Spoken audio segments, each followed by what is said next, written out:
Alors, je suis là aujourd'hui pour répondre à une question que quelqu'un m'a posée, à savoir comment devenir fort en mathématiques. La réponse à cette question est très simple. La première chose à savoir, c'est que les mathématiques ne sont pas difficiles, mais les mathématiques sont rendues difficiles. Je reprends.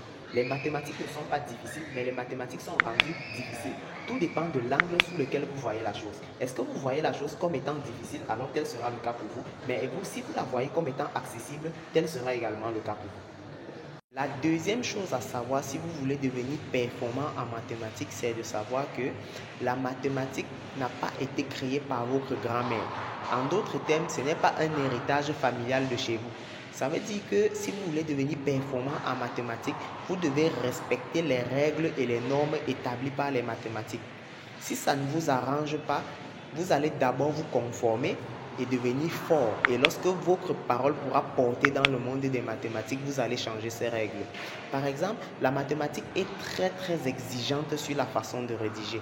Si vous ne rédigez pas bien, malgré que vous avez trouvé le bon résultat, on va simplement barrer votre copie.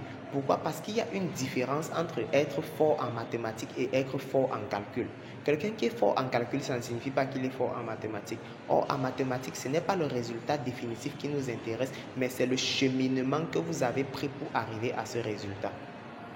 Certainement, la question qu'on se pose par la suite, c'est comment faire pour bien rédiger en mathématiques. La réponse est simple. Prenez le soin de lire les documents dans lesquels les mathématiques ont été rédigées et inspirez-vous de la manière dont ces documents sont rédigés et vous allez essayer de rédiger lors de vos évaluations de la même manière que vous avez vu dans ces documents-là. Vous allez vous inspirer de la méthodologie qu'il y a dans les documents de mathématiques pour pouvoir rédiger vos évaluations de mathématiques. Nous allons faire toute une vidéo pour expliquer comment est-ce qu'on rédige la mathématique. On va prendre des exemples et voir comment est-ce qu'on fait le raisonnement mathématique pour arriver aux conclusions qui sont attendues en fonction des exercices.